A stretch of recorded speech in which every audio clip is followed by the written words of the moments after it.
Hey, I'm Huples Cat. This video is going to explain the global drought situation that's occurring in 2021. Most of the videos on it are going to actually be from this week. This week being May 10th to May 17th, 2021. We're going to travel to South Africa, Mexico, America, Canada, and we're going to look at the effects of drought in those areas. There's large parts of the world I'm not actually dealing with. I spent a lot of time talking about Taiwan and their drought. There are other areas of the planet right now experiencing quite severe drought conditions. This will be quite a long video, so you may wish to grab at this point a vegan snack and a coffee and settle back and watch and think.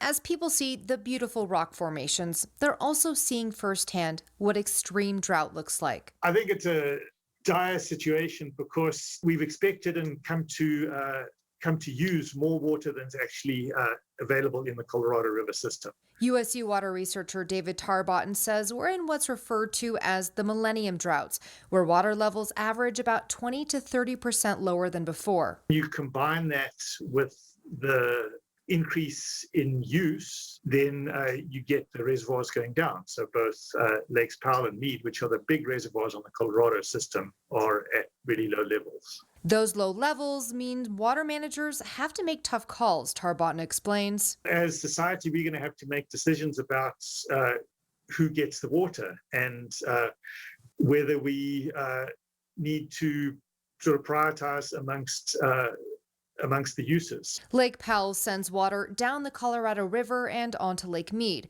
From there, the U.S. Bureau of Reclamation says it provides water for 41 million people in the 7 basin states, which includes Utah. Tarbotton says most of the water doesn't actually go to homes. About 60 to 70% of the water consumption is from agriculture. Really, we have to come to grips with agricultural water use. Of course, Utah has many other reservoirs it relies on for water.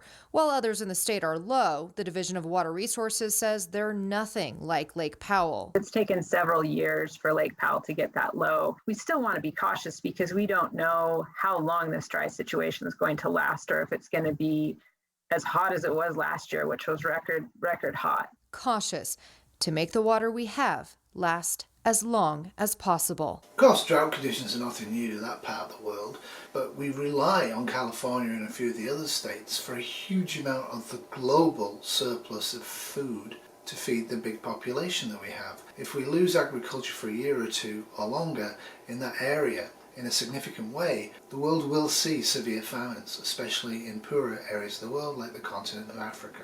Yeah, the low level here is already impacting water activities. In fact, around this time last year where I'm standing, there would actually be water, but that's certainly not the case now. Drone 13 giving you a look from up above at just how bad the lake is, and it's causing concern for a lot of people. When the water line was actually been up here. Catherine Fleming reminisces about a full Folsom lake, the times when the water went all the way up to this boat ramp. Now far below that. Back in 2015, I think was a low year. We remember a time we were able to walk through this little village that used to be down there. Ryan Ojakian is with the Regional Water Authority. What has happened with our surface water supply this year has been dramatic. I'm not sure what his specialty is, but I'm pretty sure it got cut, his interview.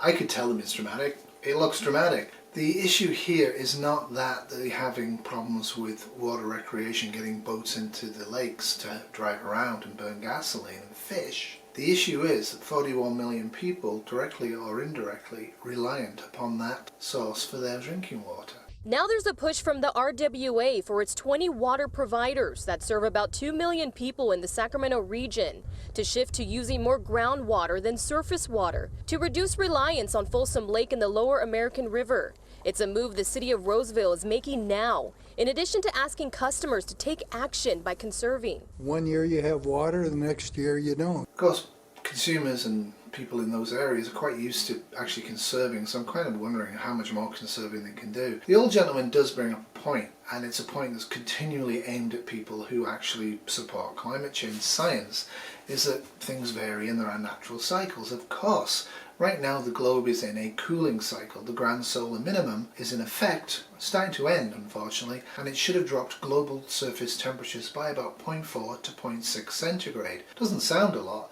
That's enough to trigger mini ice ages. Unfortunately, we're up nearly 2 centigrade on baseline before the industrial use of fossil fuels started about 250 years ago. So the outlook for global temperatures is dire, even if it doesn't increase. And it does look like it's going to increase. So we're going to see more and more droughts right the way across the globe, impacting water that we need to drink and live, as well as food. And this can cause political instability and wars. This is a stark reality of what life is like. After experiencing the low levels of 2015 and with the state's focus now on another drought, Catherine is already planning to conserve, starting with using less water outside. That we're just probably going to water maybe half the time than we normally do. And Catherine also exemplifies the problem. They've had a bad drought in 2015. It got better. This one will get better. There's no consciousness that it might not. It may last a 10 to 20 year drought, seriously impacting their ability to drink water in that area, let alone grow crops or water lawns. And the response is, well, I'll just water my garden once a week rather than twice a week. Isn't really an effective adaptation. What she needs to do is figure out how to grow food crops in severe drought conditions and harvest water wherever she can. I am aware that rain harvesting is illegal for obvious reasons in parts of the United States of America, but you really do need to actually have the ability to harvest massive amounts of rainwater and store it for a long, long period of time if you live in a drought area.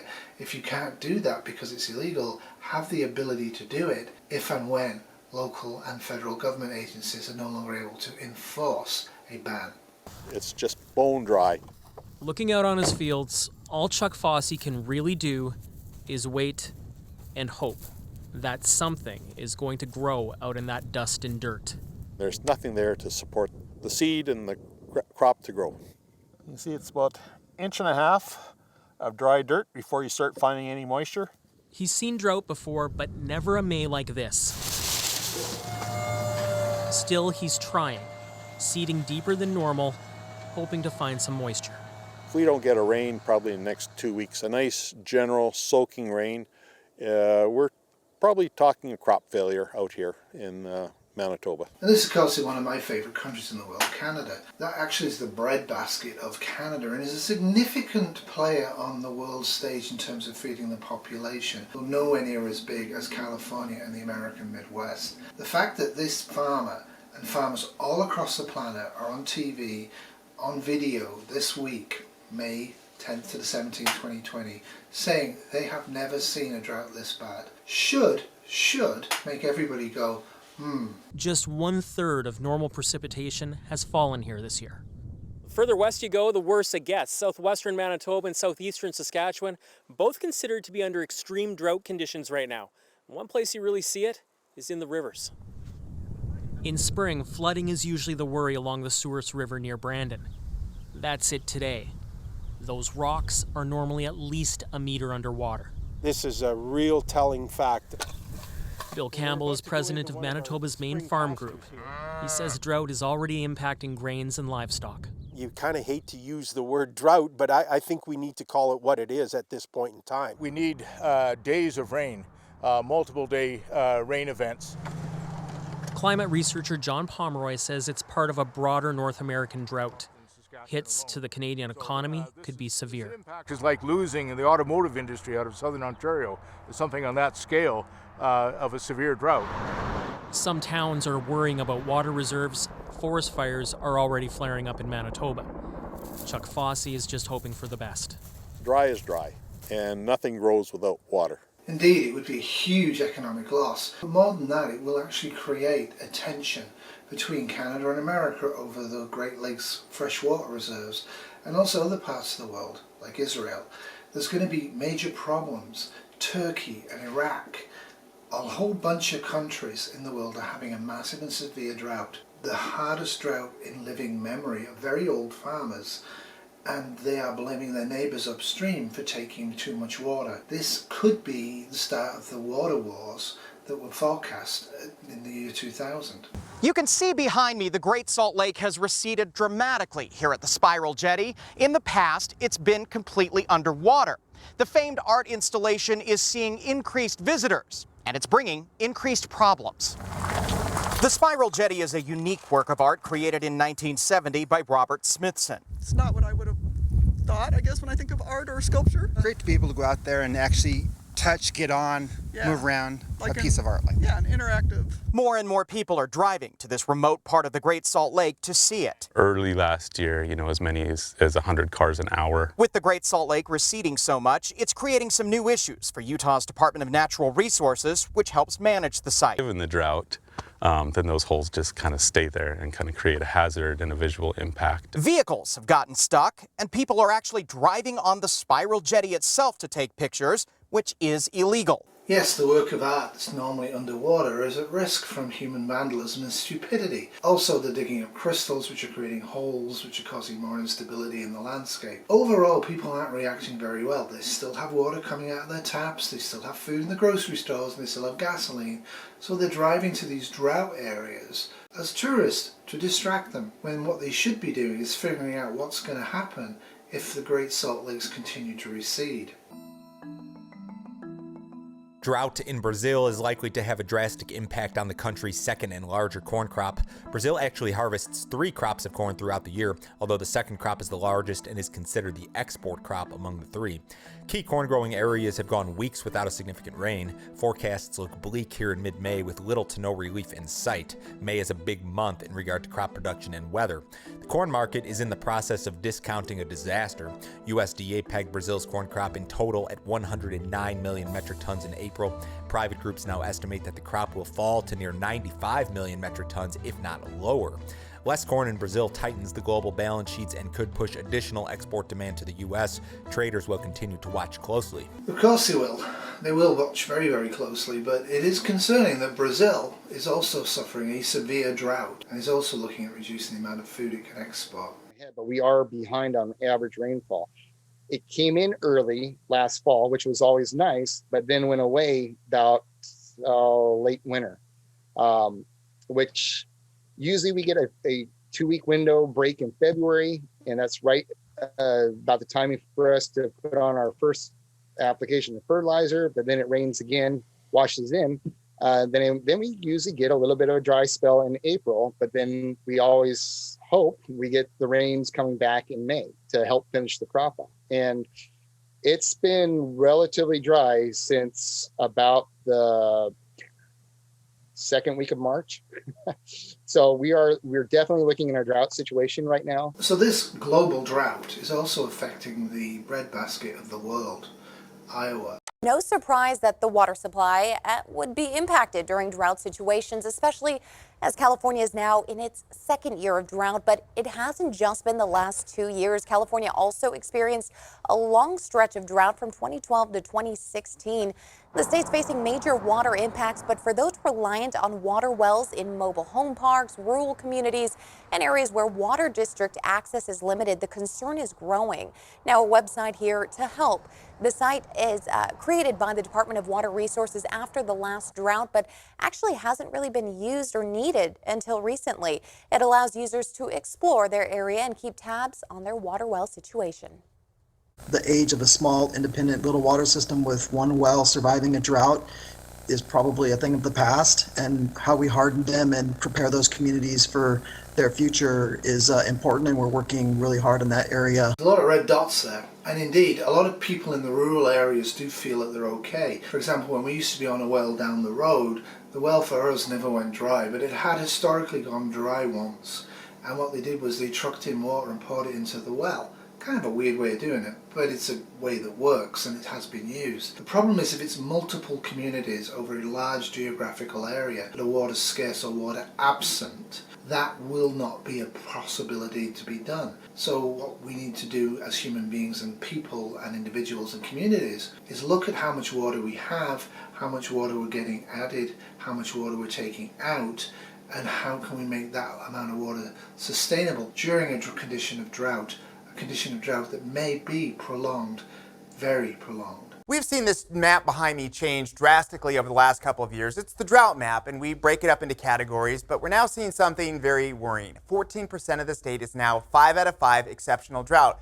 But what does that mean? It's not just a number or a word. There are actual impacts, and the U.S. Drought Monitor breaks it up specific to California with all the looming impacts. A drought in California is different than a drought in Iowa. So specific to California, this is either what is happening or will happen in the coming months. We're expecting fire season to be costly, expensive, very long as well. Poor air quality in many locations, a rise in West Nile cases, which can be deadly. Agriculture is going to be hit very hard with unemployment, and probably some aid will be needed for that sector specifically and those who work in that sector. The wells will run dry, and very high tree mortality. That's when the trees in the forest just die and they don't come back, either from bark beetle or just lack of water in general. And then also, it's not the most important thing on here, but let's face the fact that we are going to be looking at some losses of recreation and even closures of areas. So exceptional 5 out of 5 drought is bad in California for these reasons and many, many more. I would point out that 73% of the state is 4 out of 5. It's bad there and could tip into exceptional drought. This is a real serious issue for California, and a lot of people online are going to blame the Democrats, or they're going to blame Biden, or they're going to blame Obama, or they're going to blame immigration, or they're going to blame agricultural use. But the bottom line is the temperatures are increasing. Ice and snow are falling very differently than they used to do. Natural cycle has been very much altered by fossil fuels burning, causing atmospheric conditions to alter across the planet, which is causing the jet streams to move, which is causing increased severity of droughts and increased severity of flooding. The atmosphere is getting more and more wet, and when it does rain, or it does snow, or it does hail, it's something out of the Bible.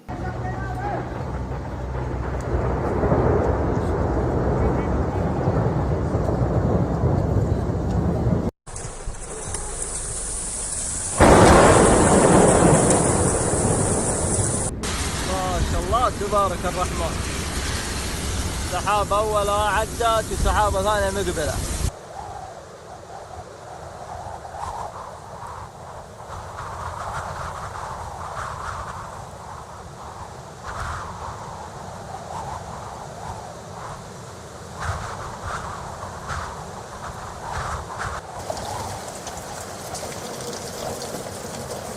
Generally, day to day, month to month, year to year, the agricultural areas that humanity has developed and utilized for hundreds of years now, and in some cases tens of thousands of years, are now starting to fail to meet the demands of our huge and large population.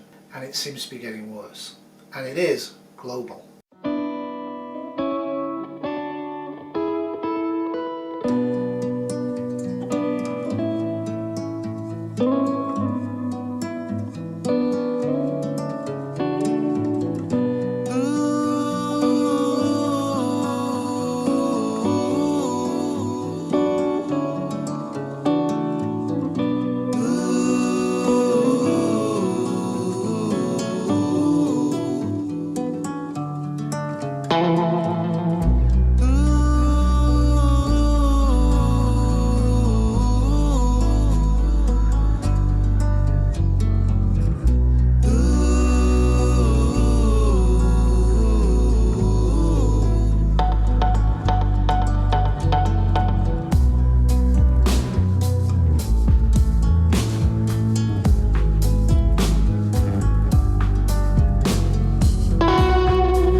Of course, the economic loss and personal tragedy and suffering that's happening all across the planet right now due to these conditions of very localized drought areas that are continent-wide in a lot of cases is actually cause enough for us all to take this seriously and try to figure out what to do about it as a collective. But on an individual level, you really need to use the rest of this year, 2021, look at your personal supply of water, where your water comes from, how reliable is it, how safe is it from stealing, and can you maintain enough water stocks to drink?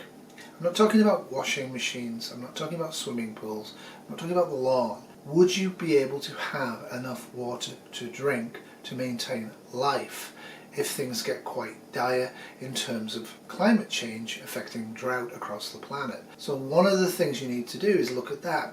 And then you want to also look at the entwined thing, which is food production.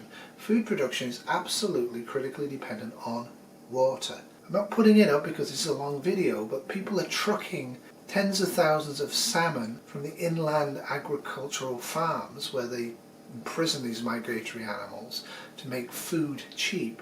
They're now trucking them to the oceans because there's not enough water inland to actually do this type of production.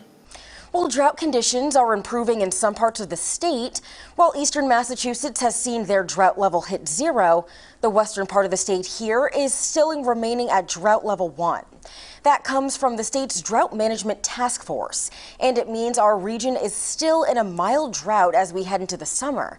So you should be trying to conserve water use when you can, and limit outdoor watering to just once a week. Of course, if you live in Massachusetts, this does not mean that the impact of drought in California, Iowa, Utah, Arizona, Texas, Brazil, Mexico, Iraq, South Africa, Taiwan isn't going to directly affect you adversely. Be aware of that.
I've never made any secret that I know human-caused climate change to be a fact, and it's one of the main things I'm prepping for. I believe that food production to cause a surplus that would avoid massive famines and war wouldn't actually kick into about 2026. I don't know. It could be sooner than that.